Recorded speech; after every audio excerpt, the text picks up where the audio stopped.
우리 인류는요, 옛날부터 하늘을 보면서 살았어요. 왜냐하면은 길을 찾을 때도 별을 보면서 길을 찾았잖아요. 재밌잖아요. 볼 게 하늘밖에 없으니까. 그땐 핸드폰도 없으니까. 근데 하늘을 계속 올려다보며 살다 보면은 어떤 궁금증이 생기냐면은 한 번쯤은 이런 궁금증들이 생길 거예요.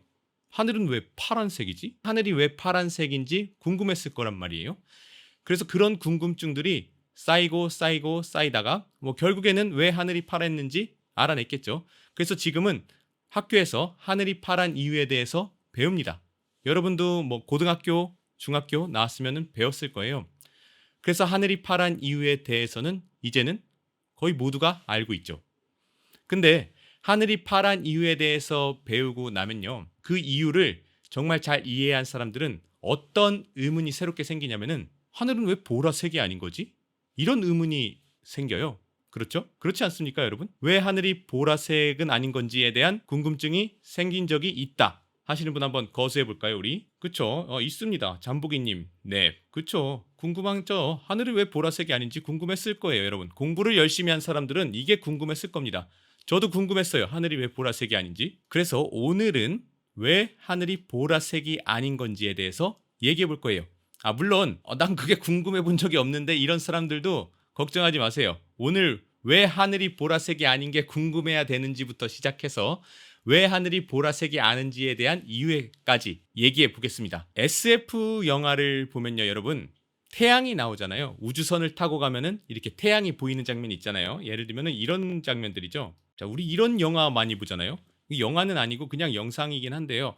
대부분의 태양은 여러분 무슨 색입니까? 노란색 아니면 빨간색이에요. 근데 사실 이건 여러분 틀렸습니다. 태양은 우주에서 보는 태양은 절대 빨간색이랑 노란색일 수가 없죠. 눈치채셨나요? 태양에서 나오는 빛은 여러분 무슨 색입니까? 백색광이에요. 그러니까 색이 없습니다. 햇빛에는 색이 없어요. 근데 지구에서 우리가 생각하는 태양은 노란색, 빨간색 이렇게 생각을 하죠. 왜냐하면은 태양의 에너지가 너무 세기 때문에 우리는 사실 태양을 제대로 올려다볼 기회가 없어요. 그래서 대부분 태양을 어떻게 보냐면은 저녁에 바다 밑으로 질 때, 노을이 질 때 태양을 보죠. 그럼 이때 보는 태양은 대부분 붉은색이죠. 근데 사실 이때 태양이 붉은색인 이유는 태양의 에너지가 현재 많이 떨어진 상태잖아요. 그러니까 우리가 태양을 볼 수 있었겠죠. 오는 과정에서 많은 에너지, 다른 색들, 많은 색들을 잃어버리고 붉은색만 남았기 때문에 태양이 붉은색인 거예요. 하지만 사실 태양은 붉은색이 아니라 백색광을 내보냅니다. 그래서 우주에서 보는 태양은 사실 노란색이나 빨간색이 아니라 백색이어야지 맞는 거죠. 근데 영화에서는 다 빨갛게 표시를 하죠. 흰색으로 나오면 좀 이상할까요? 네, 흰색이 맞습니다. SF 감독님들 다음번 영화에서는 꼭 태양을 흰색 빛으로 흰색광으로 표현해 주세요. 우리 조상님들은요, 우리가 사물을 볼 수 있는 게 태양 때문이라는 건 알았어요. 왜 이걸 알았냐면요, 당연하죠. 왜? 해가 지면은 보이지 않잖아요. 사물이 어두워지면 보이지 않으니까 당연히 사물을 보는 건 태양 때문이 맞아. 그런데 이 태양빛은 색깔이 없다고 생각했습니다. 대표적인 조상님 중에 한 명이 데카르트였어요. 데카르트는 햇빛에는 색깔이 없다 이렇게 생각을 했어요. 그럼 사물을 보는 거는 태양빛 때문인데 태양빛엔 색깔이 없어. 그런데 어떻게 사물은 색깔을 가지고 있지? 라는 의문에 대해서 색깔이란 거는 이 사물 자체의 고유 속성이라고 생각을 했어요. 햇빛이 와서 사물에 뭐 어떻게 들어가든가 하겠죠. 그럼 이 사물 자체의 그 색의 속성을 가지고 있어서 우리가 색깔이라는 것을 볼 수 있는 것이다. 이렇게 생각했어요. 우리 조상님들은 그렇게 생각했습니다. 색깔이란 것은 사물 자체의 속성이다. 예를 들면 무지개가 과거에도 무지개가 있었겠죠. 현대인들만 보는 거 아니잖아요. 그럼 무지개가 빨주노초 파남보 이렇게 생기잖아요. 그 색깔이 생기는 이유가 하늘에 있는 공기 입자들 때문에 얘네가 갖고 있는 자체적인 속성 때문에 빛이 색깔이 생기는 거다. 이렇게 생각을 했습니다. 그러니까 햇빛은 색깔이 없다. 이렇게 생각을 했는데 이거를 누가 반박을 하냐면은 바로 이분이 반박을 합니다. 뉴턴이요. 뉴턴이 등장을 합니다. 뉴턴은 어떤 실험을 했냐면은 첫 번째 실험으로 이런 걸 해봤어요. 햇빛이 색깔이 없다고? 그래? 그럼 한번 이렇게 해볼까? 자, 햇빛을 프리즘을 통과시키면은 빨주노초 파남보의 프리즘 색깔이 나오잖아요. 근데 이제 과거 데카르트는 어떻게 생각했냐면은 이 빨주노초 파남보의 색깔이 나오는 거는 이 프리즘 때문이라고 생각을 한 거죠. 프리즘의 속성이야. 햇빛은 색깔이 없지만. 그래서 뉴턴은 어떻게 했냐면은 그래? 그러면은 얘네를 한번 다 막아보자. 여러 가지 색깔 중에 나머지 색깔들 다 막아보고, 자, 빨간빛 너만 나와봐. 그래서 빨간빛만 통과를 시켜서 다시 얘를 프리즘으로 통과를 시켰어요. 이렇게 통과를 시켰습니다.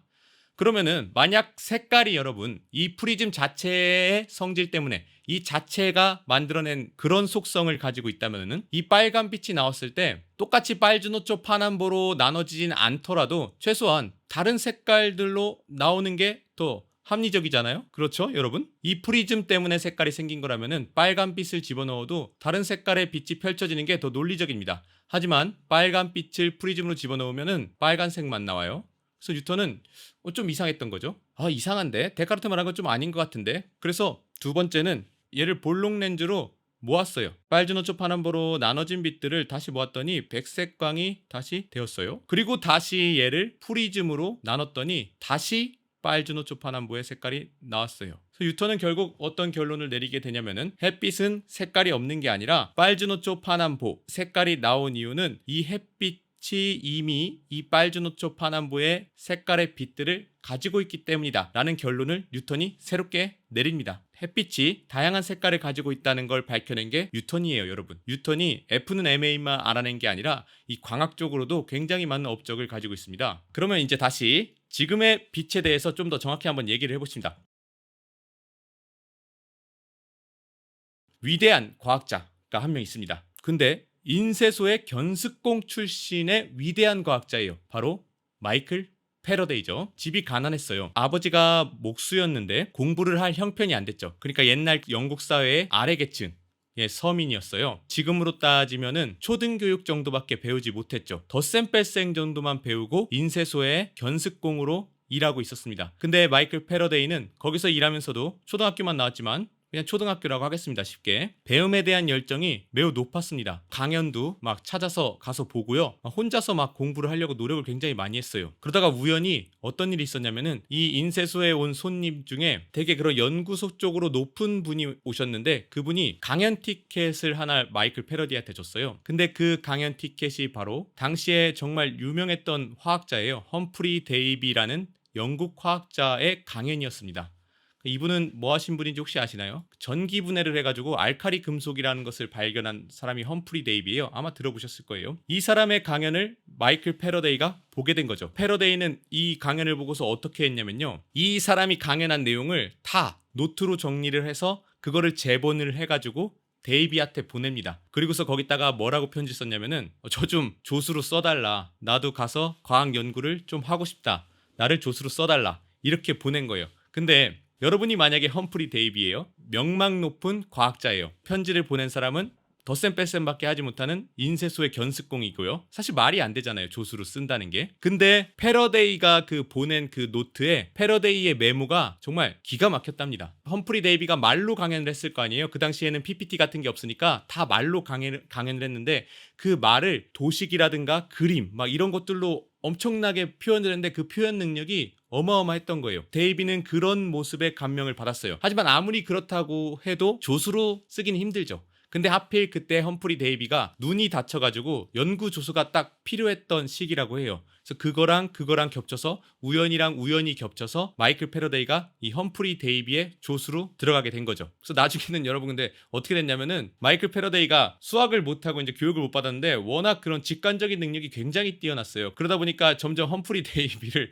앞장서기 시작하는 거죠. 이 사람이 말년에는 그 마이클 패러데이를 되게 질투 시기하는 일들이 많았습니다. 그런 일들이 많았어요. 근데 이제 패러데이는 끝까지 이 험프리 데이비가 죽을 때까지 데이비한테 좀 숙여주는 그런 역할을 좀 많이 했었죠. 패러데이의 업적에 대해서 한번 얘기를 해보죠. 아마 다들 들어보셨을 거예요. 전자기 유도라고요. 패러데이의 가장 큰 업적이죠. 전기장의 변화가 자기장을 만든다. 자기장의 변화가 전기장을 만든다. 이게 전자기유도죠. 이거 중학교 때 다들 한번 실험해봤을 거잖아요. 코일에다가 자석을 이렇게 집어넣고 흔들면은 이 코일에 전류가 생기죠. 이게 전자기유도입니다. 이거를 마이클 패러데이가 발견을 했어요. 근데 재미난 일화가 있는데 그때 영국 수상이 패러데이 실험실에 왔답니다. 패러데이가 이렇게 연구를 하고 있는데 잘 안 보이네요. 영국 수상이 이렇게 들어온 거죠. 실험실에 구경 놀러 왔어요. 놀러 와가지고 이제 쭉 훑어보다가 이제 이런 장치를 봤겠죠. 네, 수상이 이걸 보고서 장난감 같은 게 있잖아요. 이거 딱 보면 여러분 장난감 같지 않습니까? 우리 실험할 때도 이걸로 장난 많이 쳤잖아요. 뭐 이렇게 왔다 갔다 하면은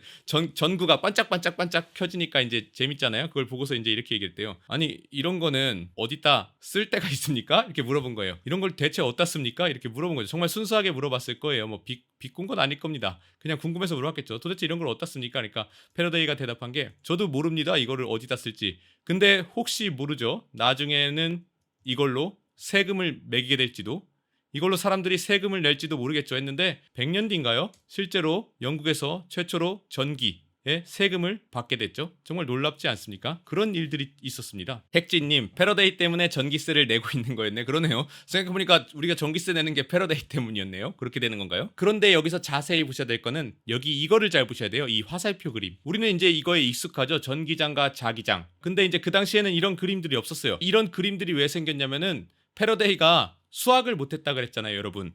수학을 못해가지고 자기가 이런 한 실험의 결과들, 자석을 왔다 갔다 했더니 전류가 생겼어. 근데 수학으로 나타내야 되는데 수학을 나타낼지 모르니까 이런 그림으로 표현을 한 겁니다. 전기장이라는 구불구불한 선으로 표현한 거예요.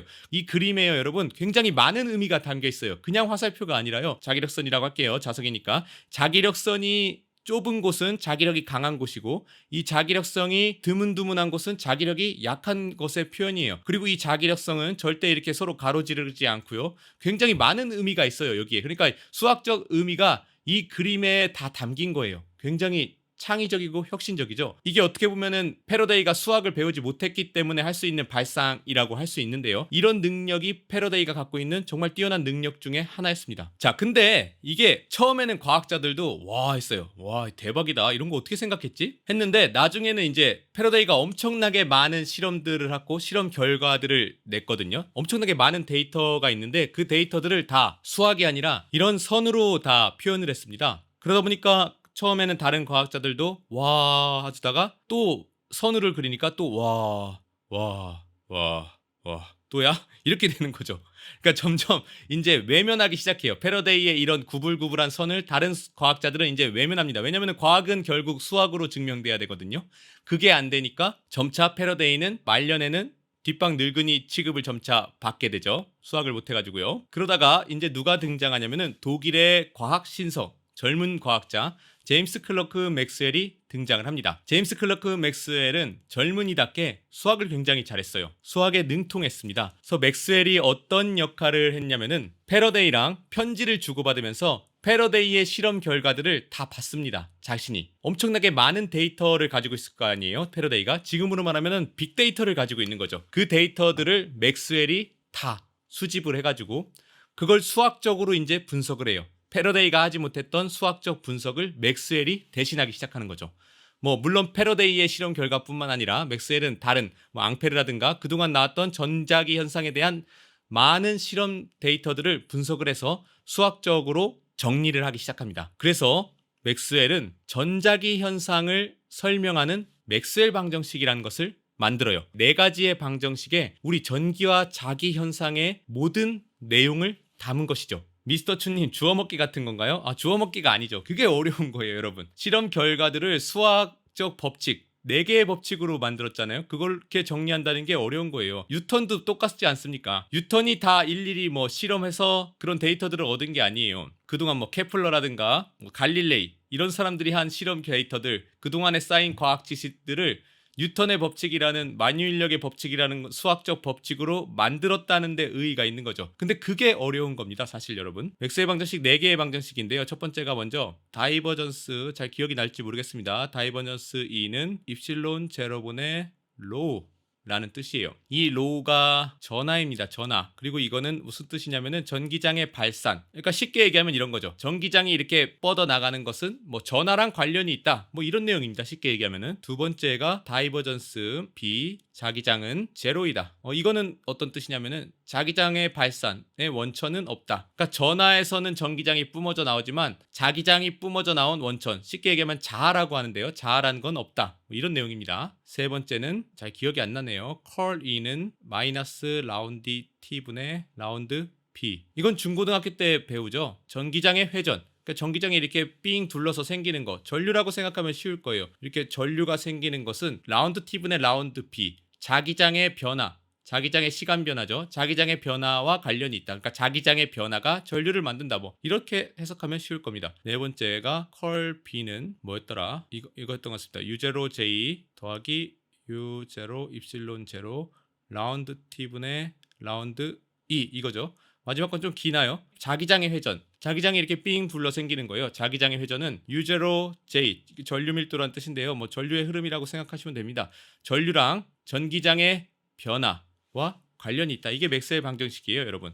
굉장히 멋있죠, 방정식이. 깔끔하고요. 아름다운 방정식이죠. 이 네 가지가 아름다운 이유는 이 네 가지의 단순한 방정식에 우리 세상의 전기와 자기현상에 대한 모든 내용이 담겨 있어요. 그러니까 정말 얼마나 대단한 겁니까? 이 수학적 수식 몇 개 안 되잖아요. 맥스웰 방정식에는 그동안 알지 못했던 새로운 현상이 담겨 있었어요. 몰랐어요, 과학자들은. 근데 어떤 존재가 있을 거다라는 게 예측이 되었어요.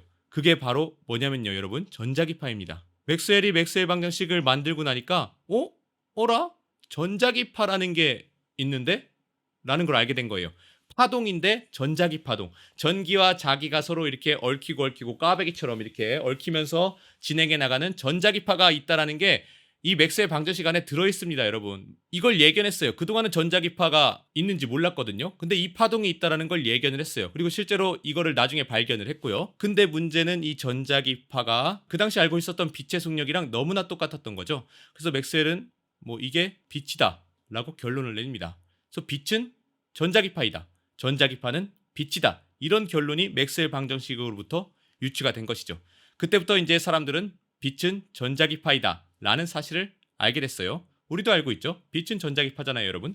빛이란 거는 전자기파인데 우리 파동에 대해서 배웠죠. 파동은 파장이랑 진동수 뭐 이런 것들을 지닌 게 파동이잖아요. 근데 빛은 하나의 파장을 가지고 있는 파동이 아니라 이 빛 안에는 여러 가지의 파장을 가진 전자기파들이 섞여 있습니다. 그러니까 매우 많은 파장을 가진 것들이 모여 있는 게 빛입니다. 여기 이거 보이시나요? 우리 눈이 감지할 수 있는 빛은 요 가시광선 영역의 빛입니다. 대략 380 나노미터에서 720 나노미터 정도. 거꾸로 썼네요. 여기가 720이죠. 여기가 380이고 380 나노미터가 약간 보라색 영역이고 720 나노미터가 빨간색 영역이죠. 요 정도 영역의 빛을 가시광선이라고 부릅니다. 하지만 빛은 이게 끝이 아니죠. 이 파장보다 더 낮은 파장을 가진 게 자외선. 그거보다 더 낮으면은 X선, 뭐 감마선 이렇게 가는 거고요. 이거보다 더 길면은 적외선, 마이크로파, 전파 이런 수준으로 가는 거죠. 빛은 다양한 파장이 섞여 있는 파동이다. 자, 여기까지 이제 이해되셨나요? 이해되셨습니까, 여러분? 그럼 이제 본격적으로 한번 얘기를 해보도록 하죠. 아까 태양광선이 백색광이라고 했잖아요. 백색광이 지구로 오면은 대기 중에 공기 입자들을 만날 거예요. 우리 하늘에는 공기 입자들이 이렇게 떠 있잖아요. 이 안에는 빨주노초 파남보의 여러 가지 색깔의 빛들이 있는데 색깔이 파장이라고 했죠. 다양한 파장을 지닌 빛들이 있습니다. 여기 다 이렇게 그려볼까요? 뭐 이런 파장을 지닌 빛들도 있을 거고 이거보다 더 짧은 파장을 지닌 빛들도 있을 거고 매우 짧은 파장도 있을 거고요. 파장이 짧은 게 파란색 영역이고요. 파장이 긴 게 빨간색일 거예요. 그러면 이런 햇빛이 이 공기 입자들을 통과합니다. 전자기파가 공기 입자들을 통과해요. 그러면은 어떤 일이 일어나냐면요. 전자기파는 여러분 전하를 가진 물질을 움직이게 할 수 있어요. 그러니까 전하를 가진 물질에게 힘을 가할 수 있어요. 왜냐하면 전기장과 자기장이기 때문에 전기장이 전하를 가진 물질에게 힘을 주잖아요. 그래서 전자기파도 전하를 가진 물질한테 힘을 작용하는데 이 공기 입자들 안에는 양전하와 음전하를 가진 물질이 있습니다. 뭐 음전하를 가진 물질은 전자고 양전하를 가진 물질은 원자핵이 되겠죠. 근데 공기 입자는 분자기 때문에 이게 좀 더 복잡한데요. 그냥 쉽게 이렇게 생각하셔도 됩니다. 뭐 전자랑 원자핵이 공기 입자 안에 있다. 양전하를 가진 물질과 음전하를 가진 물질이 이렇게 공기 분자가 있는데 여기를 이제 전자기파가 이렇게 통과를 하겠죠. 통과를 안 하면 어떤 일이 일어날까요? 전자기파의 영향을 받아서 이 양전하와 음전하가 진동을 합니다. 위아래로 진동을 해요. 자기를 통과하는 파장 진동수에 맞춰서 진동을 하게 됩니다. 그럼 이 전하들이 진동을 하면은 이 주위로 새로운 빛이 방출이 돼요. 주변으로 빛이 이렇게 방출이 돼요. 그러니까 얘네의 진동이, 전하의 진동이 빛을 만들어내는 거예요. 그럼 어떤 빛들이 방출이 될까요? 당연히 이 전하를 진동시킨 이 파장과 똑같은 빛이 이 주변으로 새롭게 생성돼서 나가는 거예요. 정리해보면요, 전자기파가 들어와서 공기 분자를 진동을 시키고, 이 전자기파, 처음 들어온 전자기파의 일부 에너지를 새로운 빛을 만드는데 쓰는 거죠. 다 쓰는 건 아니에요. 남은 에너지가 그대로 통과해서 진행합니다. 하지만 일부의 빛은 주변으로 퍼져나간다. 이걸 빛의 산란이라고 해요. 전하를 진동을 시켜서 새로운 빛들을 만들어내서 주변으로 퍼져나가게 만드는 거, 빛의 산란이 일어납니다. 공기 분자를 빛이 통과를 하면요. 근데 문제는 뭐냐면은, 태양빛 안에는 여러 가지 파장의 빛들이 섞여 있다고 했잖아요. 얘는 파장이 길고, 얘는 파장이 짧고, 얘는 파장이 뭐 더 짧고, 이런 다양한 파장의 빛들이 얘를 진동시킬 텐데, 이 모든 파장의 빛들이 똑같이 다 주변으로 퍼져나가는 거 아닙니다. 똑같은 양이 퍼져나가는 건 아니에요. 그게 왜 그러냐면은 공명 진동이라는 게 있어요. 우리 딸이 요새 6살이 됐는데요. 그네 타는 거를 굉장히 좋아하거든요. 갑자기 6살이 되더니 그네를 갑자기 좋아하기 시작했어요. 예전에는 그네가 무서워서 못 탔는데 지금은 그네 타는 걸 굉장히 좋아해요. 그래서 그네를 태워달라고 많이 하거든요. 근데 얘가 우리랑 다릅니다. 우리는 그네를 한 10분 정도 타면은 많이 타잖아요. 10분이 뭡니까? 5분만 타도 못 타잖아요. 근데 저희 딸은 거의 한 번 타면은 그네를 30분 정도 타요. 그 30분 동안 계속 밀어줘야 돼요. 아빠 세게, 아빠 세게 이렇게 밀어줘야 돼요. 근데 그러다 보면은 15분 정도 밀다 보면은 이제 귀찮으니까 제가 핸드폰을 보면서 밀어주거든요. 핸드폰을 보면서 보지도 않고 이렇게 밀어주는 거죠. 이렇게 쓱 밀어주는데 거의 주기적으로 진동을 주는 거죠. 주기적으로. 근데 만약에 제가 진동을, 그네가 이렇게 내려올 때 제가 이렇게 민다고 해봐요. 그럼 이 그네가 진동이 잘 되겠습니까? 진동이 잘 안 되겠죠? 그네가 점점 멈출 거예요. 근데 반대로 그네가 이렇게 갈 때 제가 이렇게 밀면은 그네가 더 높이 올라가겠죠. 저희 딸은 좋아하고요. 물체는 자신의 진동을 잘 증폭시켜 줄 수 있는 고유한 진동수가 있어요. 그걸 고유 진동수라 그러는데요. 그네랑 마찬가지로 모든 물체는 고유 진동수라는 걸 가지고 있어요. 자신만의 진동수. 외부에서 만약 이런 진동수에 맞춰서 날 밀어준다면은 나의 진동이 엄청 증폭될 수 있는 그런 진동수를 가지고 있어요. 그걸 고유 진동수라 그러고, 만약 외부에서 저처럼 딱 맞춰서 이 진동을 시켜주면은 진동이 굉장히 증폭돼서 일어나요. 그거를 공명진동이라고 부릅니다. 공명진동. 공기분자들이 이렇게 있을 거 아니에요? 공기분자들이 있으면은 태양빛이 이렇게 통과를 하고요. 이 공기분자들도 자신만의 공명진동수라는 게 있어요. 그럼 이 공명진동수랑 비슷한 진동일수록 이 공기분자들의 이 전하들이 더 잘 진동을 할 수 있겠죠. 그러니까 더 잘 진동을 하니까 더 많이 새로운 빛을 만들어내는 거예요. 그러니까 더 많이 산란시키는 거죠. 공명진동수랑 비슷할수록. 근데 재밌는 게 이 분자적 관점에서는 공명진동수랑 완전히 똑같으면 안 돼요. 완전히 똑같으면 오히려 빛을 흡수해버립니다. 그건 양자적 현상 때문에 그러는데요. 이 공기 분자들이랑 공명진동수가 완전히 똑같은 빛은 여기에 흡수돼 버려요. 분자 안에 흡수해서 뭐 소멸되거나 뭐 열로 방출되거나 뭐 그렇습니다. 그래서 공명진동수 완전히 똑같진 않지만 공명진동수랑 비슷할수록 빛이 더 산란이 됩니다. 까다롭죠? 그럼 공기분자, 질소나 뭐 산소 같은 공기분자들의 공명진동수가 어디냐면요, 여기 한번 보이시나요 여러분? 자외선 파장이 분자 정도 크기입니다. 그래서 분자는 요 자외선 영역에서 공명진동수를 가져요. 그래서 분자들은 자외선을 흡수해요. 우리 오존층이 자외선 흡수한다고 들어보셨죠? 분자들은 이 자외선을 흡수하기 때문에 자외선과 가까운 영역의 파장일수록 더 많이 진동이 일어나는 거예요. 그래서 보라색 계통, 빨주노초 파란보호 중에 이 파란색 쪽, 그러니까 보라색 쪽 파장이 짧을수록 더 많이 공기 분자들이 산란을 시킨다는 뜻입니다. 이해되셨나요?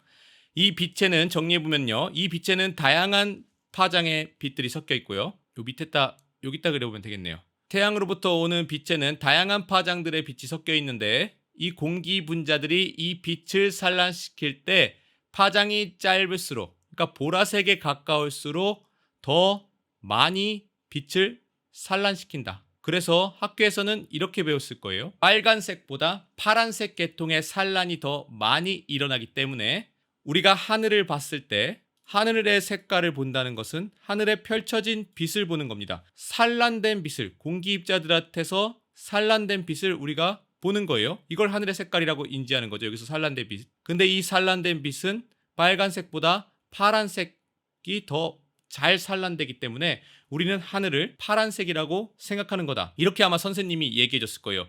왜냐면 저도 선생님 때 이렇게 설명해 줬으니까요. 그럼 이제 이상하죠? 이상해요. 자세한 얘기는 중고등학교 하지 않았어요. 이렇게 자세한 얘기는 중고등학교 하지 않았죠. 공명진동부터 시작해가지고 어떻게 산란된다는 거. 근데 지금 우리는 자세한 이야기를 배웠는데 파란색보다 여러분 보라색이 더 잘 산란되잖아요. 자외선과 가까울수록 더 잘 산란된다고 했잖아요. 그러면 파란색보다 보라색이 더 많이 산란돼야 되는데 왜 하늘은 파란색일까? 왜 선생님은 하늘이 파란색이라고 했을까? 파란색보다 보라색 빛이 더 많이 산란되는데 말이죠. 하늘은 그럼 보라색이어야 되잖아요. 파란색이 아니라. 이게 오늘의 질문이었습니다. 하늘은 왜 보라색이 아닐까? 이상하죠? 이상합니까, 여러분? 이제 좀 이상하나요? 하늘이 보라색인 게, 보라색이 아닌 게? 자, 그러면은 하늘이 보라색이 아닌 이유를 그럼 얘기해 보도록 하죠. 하늘이 보라색이 아닌 첫 번째 이유는 가장 큰 이유일 수도 있는데, 첫 번째 이유는 우리는 태양에서 백색광이 이렇게 나온다고 했을 때 이 백색광 안에 빨주노초 파남 보의 뭐 색깔이 있을 거 아니에요?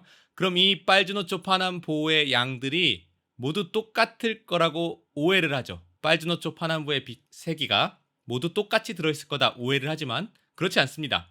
태양에서 나오는 빛에는 빨주노초 파남보의 색깔의 빛이 골고루 들어있지 않아요. 양이 다릅니다. 그걸 태양 복사 스펙트럼이라고 하는데요. 태양 복사 스펙트럼을 살펴보면은 여기 6000도가 태양이거든요. 요 가장 위에 선을 보면 될 거예요. 자, 영어라서 좀 헷갈리시나요? 아래쪽이 파장이고 여기가 방출되는 색이라고 생각하면 돼요. 그러면 이 선을 보시면요. 곡선이 이렇게 뻗어 있죠. 태양에서 나오는 다양한 색깔의 빛 중 가장 많이 나오는 색깔이 요 색입니다. 녹색이에요. 녹색. 거의 녹색. 450에서 500 나노미터 부근의 색깔의 빛이 태양에서 가장 많이 나오고 그 양옆으로 점점 적게 나오는 거죠. 녹색에서 빨간색으로 갈수록 적게 나오고 녹색에서 파란색으로 갈수록 적게 나오고 파란색보다 보라색이 더 적게 나오고요.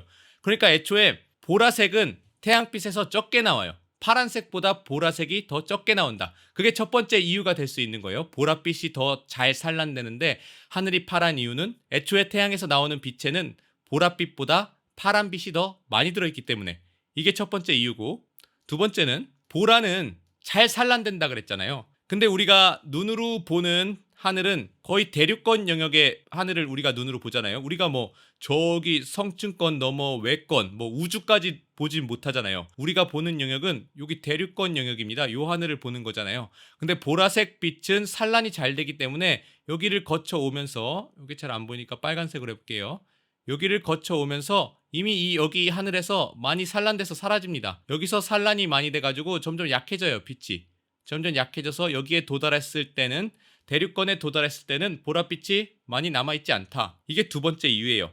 애초에 태양빛에 보랏빛이 적었고 하늘에서 오는 동안 이미 대기에서 많이 산란되고 흡수된다. 이게 두 번째 이유입니다. 하지만 그래도 이상하죠. 그래도 보랏빛이 있습니다. 왜냐하면 무지개를 보면 우리가 알 수 있잖아요. 무지개에는 빨주노초 파남보의 빛깔의 빛이 있습니다. 그렇다는 얘기는 태양빛에 보라색이 아직 남아있다는 이유잖아요. 그러니까 보라색은 그래도 있다. 보라색이 있어요. 보라색만 있습니까? 빨간색도 있고 노란색도 있고 주황색도 있고 파란색도 있고 다 있어요. 다 있어요. 다 있는데 여긴 얘는 다 있잖아요. 얘는 다 있는데 여기는 왜 여전히 파란색일까? 왜 파랑이야? 햇빛에 여기 색깔도 다 있잖아. 근데 여전히 파랑일까? 이게 이제 마지막 의문인 거죠. 보랏빛이 애초에 더 적고 보랏빛은 많이 흡수되고 산란돼서 대륙권에서 그렇게 파란빛보다 많이 산란되지 않아. 그건 알겠어. 그래. 파란빛 너가 가장 많이 여기 있는 건 알겠어. 근데 다른 빛도 있잖아. 빨주노초 파남보 다 있는데 왜 하필 파란색일까? 이상하죠? 이상한가요? 이 마지막 숨어있는 비밀을 알아내기 위해서는 우리 뇌가 색깔을 인지하는 시각을 이해해야 해요. 되게 말이 어렵네요.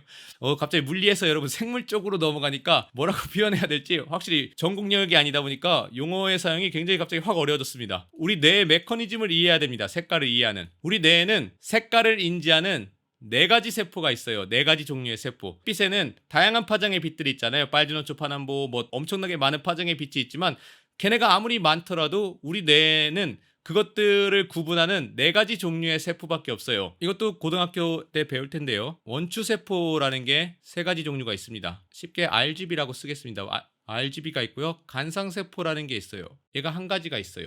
그럼 다양한 색깔의 빛들이 들어온다고 했을 때 그 빛들을 모두 이 4가지가 구분해서 담당을 해서 인지를 합니다. 그러니까 우리가 색깔을 인지한다는 거는 이 세포들이 흥분하는 정도에 따라서 우리가 색깔을 인지하는 거예요. 레드, 그린, 블루 그렇게 이해하시면 쉬울 거예요. 간상세포는 여러분 제외하겠습니다. 오늘 설명해서 간상세포는 뺄게요. 뭐 없다고 생각해도 좋습니다. 원추세포 세계 RGB라는 세포가 있는데 만약에 어떤 빛이 들어왔는데 이 빨간색 원추세포가 흥분을 한다 라고 하면 우리는 빨간색이라고 인지를 하는 거고요. 이렇게 둘이 똑같이 흥분을 한다 그러면은 노란색이라고 인지를 하고요. 뭐 아무리 다양한 색깔의 빛이 들어오더라도 얘네가 각각 활성화되는 정도에 따라서 우리는 그냥 빛을 구별을 하는 겁니다. 이 각각의 빛들을 모두 따로따로 구분해서 인지를 하는 게 아니라 이 들어온 빛들이 얘네들을 어떻게 흥분시키냐에 따라서 우리 뇌가 색깔을 인지를 하는 거예요. 근데 얘네들이요, 이 원추세포들이 어떤 하나의 파장만 담당을 하는 게 아니라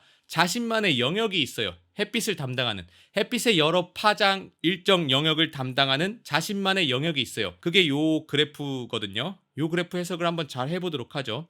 요 빨간색 그래프 선이 빨간색 원추세포예요. 빨간색 원추세포. 그럼 빨간색 원추세포는 600나노미터 부근에서 가장 많이 활성화되죠. 이게 무슨 뜻이냐면은 요 빛의 파장에서 요 빛의 파장이 들어왔을 때 요 빨간색 원추세포가 가장 많이 자극을 받는다는 얘기예요. 근데 그거에만 자극을 받는 건 아니죠. 선의 의미는 무엇이겠어요? 자, 얘가 가장 요 영역에서 가장 많이 자극을 받지만 여기서 가장 많이 자극을 받지만 다른 영역에 걸쳐서도 자극을 지금 받고 있습니다. 노란색 빛에서도 빨간색 원추세포 자극받고요. 녹색 빛에서도 자극을 받습니다. 그 양이 적을 뿐이죠. 어쨌든 빨간색 원추세포는 요 영역에 걸쳐서 자극을 받는다.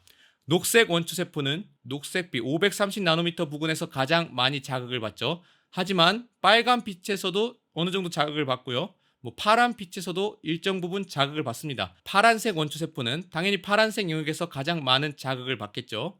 하지만 하늘색 영역에서도 받고요. 보라색 영역에서도 자극을 받습니다. 그러면은 여러분 보세요. 햇빛 중에 노란색 빛이 들어왔다고 해볼게요. 다른 빛들을 모두 걸러내고 우리 눈에 노란색 빛이 들어왔어요. 그럼 어떻게 됩니까? 녹색 원추세포가 요 정도 흥분을 하고요. 빨간색 원추세포가 요 정도 흥분을 하죠. 똑같이 거의 비슷한 양만큼 흥분을 하네요. 그럼 이렇게 흥분을 했을 때 우리 뇌는 노란색이라고 인지를 하는 거예요. 파란색 원추세포는 흥분을 안 하죠. 근데 만약에 이번에는 노란색 빛이 아니라 녹색 빛이 들어왔어요. 그리고 빨간색 빛이 들어왔어요. 빨간색 원추세포랑 녹색 원추세포가 흥분을 하는데 얘네들이 흥분한 정도가 아까 그 노란색 빛이 들어왔을 때 단일 파장이 들어왔을 때 흥분한 정도랑 똑같다고 해봐요. 자, 예를 들면 얘가 노란색 빛 들어왔을 때 얘네들이 이렇게 흥분하고 얘는 흥분을 안 했어요.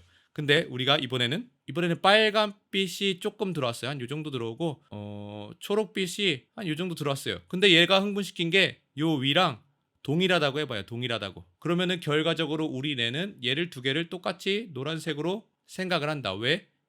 아무리 다양한 색깔의 빛이 있더라도 얘네가 흥분한 정도에 따라서 우리 뇌가 인지를 하기 때문에. 자, 어느 정도 이해가 되십니까? 우리 뇌의 원추세포들이 흥분한 정도에 따라서 우리는 색깔을 인지를 한다. 이게 포인트였어요. 자, 정리를 해봅시다. 그러면은 태양빛이 대기에서 공기 분자들과 만나서 산란을 할 거예요. 산란을. 그러면은 태양에서 이런 스펙트럼의 빛이 나왔다고 했을 때 보라색이 한 요 정도, 우리 대륙권에서 빛에 산란된 거에 보라색이 요 정도 포함됐다고 한다면은 한 파란색 빛은 요 정도 포함되어 있을 거고, 초록색 빛도 뭐 꽤 파란색보다는 아니지만 꽤 있겠죠. 초록색 빛이 요 정도 있을 거고, 빨간색 빛이 초록빛보다는 작겠죠. 왜냐면은 파장이 기니까 자외선 영역에서 멀어서 공명진동수 영역에서 멀잖아요. 그러니까 산란이 적게 되니까 빨간색 빛이 아마 가장 적을 거예요. 요렇게 산란된 빛 안에는 요런 구성의 빛들이 들어있을 거란 말이에요. 그럼 이 구성의 빛들이 우리 눈의 원추세포들을 흥분을 시킬 겁니다. 우리 눈의 원추세포들이 흥분을 하겠죠. 얘네들을 맞아서. 그러면은 당연히 파란색 원추세포가 가장 많이 흥분을 하겠죠. 파란색이 가장 많으니까요. 얘가 여기서 영역에서 가장 크잖아요. 그 다음에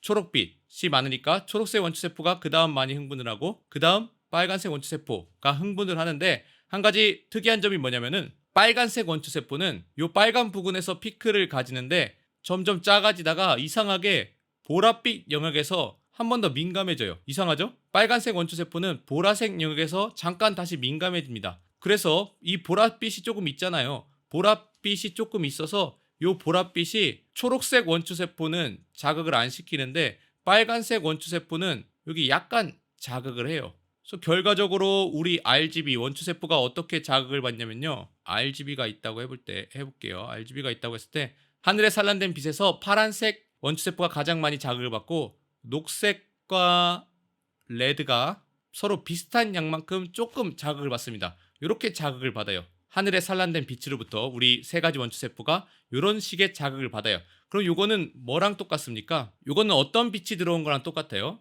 요거는 그냥 단순하게 생각하면은 하늘의 다양한 빛을 본 게 아니라 그냥 단순하게 생각하면은 이런 빛이랑 똑같잖아요. 세 가지의 빛을 섞은 거죠. 파란색 100을 섞었다고 해볼까요? 강한 파란색에 그 다음 빨간색 약간 섞고 그 다음 녹색 약간 섞었어요. 이렇게 세 가지를 섞었어요. 요 세 가지 빛을 섞은 거랑 똑같죠? 세 가지 빛이 이렇게 섞었을 때 우리 원초세포들도 이렇게 자극을 받을 거 아니에요? 파란색 원초세포 많이 자극받고 녹색 조금 자극받고 레드 조금 자극받고 물론 지금 이 자극을 받은 것은 하늘에 산란된 다양한 빛들에 의해 이렇게 자극을 받은 거지만 이거는 그냥 파란빛 강한 파란빛에 약한 빨간빛 조금 그거랑 똑같은 크기의 녹색빛 조금 이렇게 섞은 거랑 똑같은 거예요.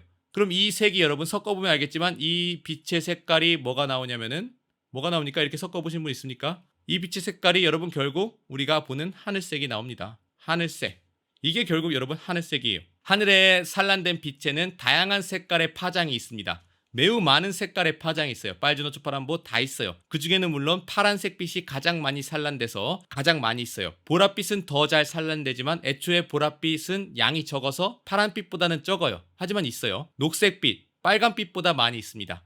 빨간빛, 녹색빛보다 적어요. 하지만 우리 빨간색 원초세포는 보랏빛에서도 민감해지기 때문에 결과론적으로 우리 뇌에서 원초세포들의 흥분 정도는 파란색 원초세포가 가장 많이 흥분을 하고 그 다음 녹색과 빨간색 원초세포가 약간씩 흥분하는 정도가 우리가 느끼는 하늘의 빛입니다. 그럼 그 빛을 우리는 하늘색이라고 인지를 하는 겁니다. 이게 바로 여러분 진짜 하늘이 파란 이유이죠. 빛의 산란 때문이다. 맞는 이유예요. 하지만 그걸 깊게 좀 더 파고 들어갔을 때 하늘이 파란 이유에는 생각보다 조금 더 복잡한 이유가 있었다. 재미난 이야기가 있어요, 여러분. 둘 중에 여러분 뭐가 보라색이에요? 하나는 바이올렛이고 하나는 퍼플이거든요. 맞습니다, 여러분. 1번이 보라색이에요. 1번이 보라색. 이거는 우리나라 말로는 이건 자홍이라고 그러죠. 자홍색. 근데 둘 다 사실 뭐 비슷한 계통이잖아요. 보라에서 보라 자홍 둘 다 우리는 비슷한 색이라고 생각을 하죠. 이거랑 뭐 크게 다른 색은 아니잖아요. 보라 계통. 근데 이 두 가지 색은 여러분 굉장한 차이가 있어요. 엄청난 차이가 있어요. 자홍색은 여러분 태양빛에 존재할 수 없어요. 우리는 모든 색깔, 우리가 보는 모든 색깔의 빛이 다 태양빛에 들어있을 거라고 생각하잖아요. 여기 보시면은 태양빛 굉장히 다양하죠. 태양빛 여기 굉장히 다양한데 여기 안에 우리가 보는 모든 색깔, 빨주노초 파란 보라고만 얘기했지만 그 사이사이에 뭐 분홍도 있고 여러 가지 색깔의 빛이 있는데 그 모든 색깔의 빛이 태양빛에 있을 거라고 생각하지만 요 자홍색은 여러분 태양빛에 존재할 수 없습니다. 무지개에 자홍색은 없습니다. 무지개에 보라는 있을지 몰라도 자홍색은 있을 수가 없다. 이유가 뭡니까 여러분? 그 이유는 비밀은 바로 여기 요 꼬다리에 있었습니다. 요 살짝 꼬다리, 요 꼬다리요. 요것 때문이에요. 요것 때문. 요 살짝 삐져나온 것 때문에 우리가 보라색을 인지하는 거거든요. 이 400나노미터 구간의 빛이 들어왔을 때 우리 눈이 이렇게 있으면은 우리 눈에 400나노미터의 빛이 들어왔다고 해봐요. 요 정도. 요게 여기 파장이잖아요. 여기 정도의 빛이 들어왔다고 했을 때 어떻게 자극을 받아요? 파란색 원초세포가 자극을 받죠. 파란색 원초세포가 많이 자극을 받아요. 요 정도. 빨간색 원초세포가 약간 자극을 받아요. 이 정도 자극을 받잖아요. 녹색 원초세포는 자극을 안 받는다고 할게요. 여기 없으니까 0이니까요. 그래서 이 정도의 빛이 들어왔을 때는 RGB 중에 파란색이 많이 받는다고 했을 때 빨간색은 한 이 정도, 녹색은 0. 이렇게 자극을 받아요. 그럼 이게 보라입니다. 보라. 이게 보라예요.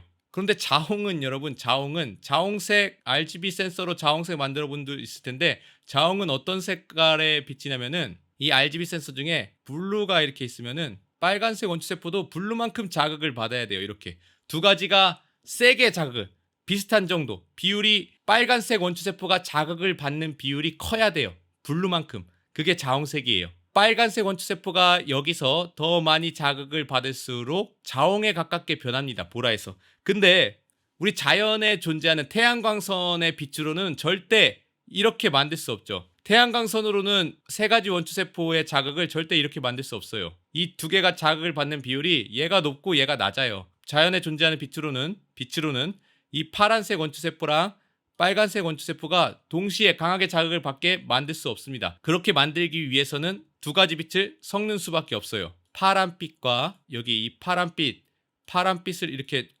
넣고요. 그 다음 빨간빛을 이렇게 넣을 수밖에 없죠. 두 가지. 녹색빛 제외하고요. 근데 이거는 태양빛에는 존재하지 않는 거죠. 그래서 자옹은 무지개에는 존재할 수 없는 빛이다. 두 가지 빛을 인위로 섞었을 때 만들 수 있는 색깔이에요. 혹은 뭐 자연에 존재하는 물체 중에 그 물체가 빛을 흡수하고 다른 두 가지 빛을 내보냈을 때 우리가 자옹이라고 생각을 하는 거죠. 하지만 무지개에는 존재할 수 없는 색이다. 우리 인간은 기계가 아니잖아요. 그래서 신경세포, 시세포도 개인차가 있습니다. 개인이 민감한 정도가 달라요. 뭐 이런 일반적인 민감도 곡선이 있겠지만 원투세포의 민감도, 일반적인 민감도가 있겠지만 이게 우리가 기계가 아니기 때문에 모든 사람이 다 똑같지 않아요. 어느 사람은 이게 더 민감하고 어느 사람은 이 빨간색 원투세포가 좀 더 뭐 옆으로 퍼져 있다거나 엄청난 차이는 아니에요. 똑같은 인간이기 때문에. 하지만 완전히 똑같은 건 아니에요. 그래서 어떤 사람은 빨간색 원투세포가 요 보라 영역에서 좀 더 민감할 수 있죠. 그러면은 이 바이올렛이 좀 더 아주 약간 퍼플 정도로 퍼플과 가깝게 보일 수도 있는 거죠. 뭐 물론 큰 차이는 아닙니다. 같은 종이기 때문에. 하지만 완전히 똑같다고 말할 수는 없어요. 인간이기 때문에. 그래서 결국은 여러분과 제가 보는, 너와 내가 보는 색상이 과연 똑같은 색상이라고 말할 수 있을까? 우리가 보는 색상이 지금 똑같은 색상이라는 것을, 그러니까 네가 생각하는 빨강과 내가 생각하는 빨강이 똑같은 빨강이란 것을 어떻게 증명합니까? 증명할 수 없습니다. 다를 수 있습니다. 우리가 보는 세상은 색깔은 다릅니다. 과학적으로 너와 나는 차이가 있을 수밖에 없습니다. 다른 게 당연하잖아요. 너와 나는 다르다. 생물학적으로 다르고 물리학적으로도 달라요. 그러니까 우리는 태초에 다를 수밖에 없는 존재이기 때문에 서로가 다른 것을 여러분 인정을 하고요. 서로 존중해 주고요. 다른 사람의 생각이 나랑 똑같아야 된다는 그런 생각을 갖지 마시고 너와 내가 다른 게 당연하니까 상대방을 존중해 주면서 배려해 주고 양보해 주고 그럼 좋은 사회를 만들어 보도록 하죠.